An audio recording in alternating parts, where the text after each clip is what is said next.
What's this? I have awakened from my slumber to report on some news, because today I've heard some news that I'd never thought I'd be reporting on, because today THQ have returned. They've been incorporated into Nordic Games, with themselves being renamed to THQ Nordic, because they released a press statement saying, "This is not your standard press release. Instead, we would like to make this corporate statement regarding our company Nordic Games reincorporating to THQ Nordic." The press release starts with an obligatory flashback saying it all started out in Sweden in 2008 as a mini venture to self-publish such illustrious titles like Dance Party Club Hits, Kart Racer, and Truck Racer, just to name a few, on the PlayStation 2 and Nintendo Wii. The following year, we landed We Sing, a million-plus selling karaoke franchise for the Nintendo Wii.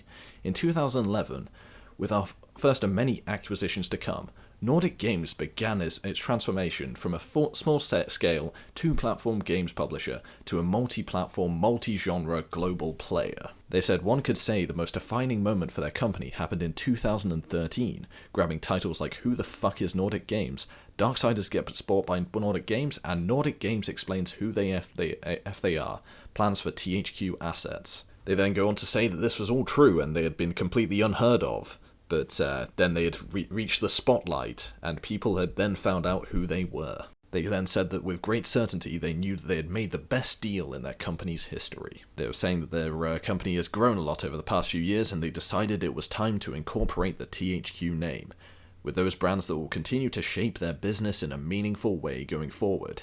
And THQ Nordic represents a core approach of doing more than just owning a competitive portfolio of IPs and cherishing them and aligning them with the very best development resources to expand upon them with the level of experience that communities and established fan bases expect and deserve. They're now claiming that they have 23 game projects under development, with 13 of which that have not been publicly announced yet, and are sure to be in the next few months, and saying that the majority of those are based on the former THQ-owned IPs and franchises. And even going to say that their new logo design is something that they just stumbled across when looking over some art files that they bought, and thought, why not?